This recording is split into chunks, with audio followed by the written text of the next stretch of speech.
Okay, here we are at Facets in Chicago for the Chicago International Children's Film Festival, and we are in one of the workshops with cinematographer Allan Thatcher. Allan, nice to see you today. What a great workshop you put on for the kids today. How'd you get involved in cinematography? I've been doing cinematography for about 15 years. After school, where I studied still photography and filmmaking, I was almost the only person I went to school with to get a job in the field, which was at a place that rented equipment.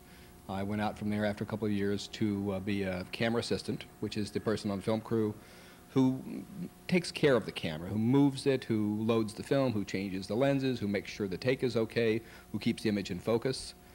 And pretty much everybody who does that job, not everybody, but most people who do that job have some ambition of being a cameraman themselves. And so that's the route that I pursued. And I actually moved up rather quickly. I wasn't really a very good assistant. I was much better at doing the job myself. Yeah. Many people would say that cinematography is much more about lighting than it is about the camera. I'd say it's 50-50 what you do with the camera and what you do with the lights. There are many cinematographers who actually came up the route of being lighting people. A job that's usually called the gaffer is the chief of the lighting crew, and there are many gaffers who've gone on to be excellent cinematographers because of the way they understand how to use light. I'd say that there's equal numbers of cinematographers who came from the lighting end as came from the camera end, and both have their advantages and disadvantages.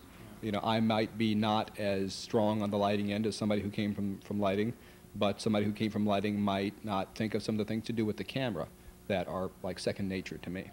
In the photographic crew of a film production, you have the camera crew, you have the electrical crew under the gaffer.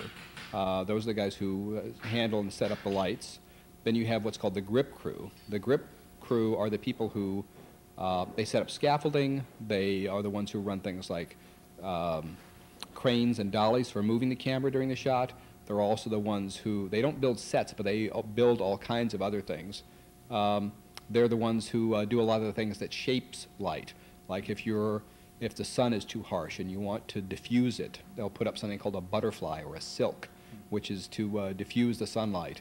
If you're using light that's bounced to give you a softer look, then a direct light will give you. The grips are in charge of that. The grips are in charge of a lot of the things that has to do with controlling and shaping the light, where the electricians are the ones who actually set the electrical element of the light.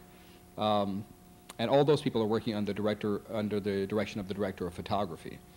On a huge crew, I mean, you can have dozens, potentially hundreds of people. You can have multiple cameras going. I worked on a movie in Chicago here called The Negotiator, and I was one of, there might have been 6 or 8 cameras going at once, sometimes more.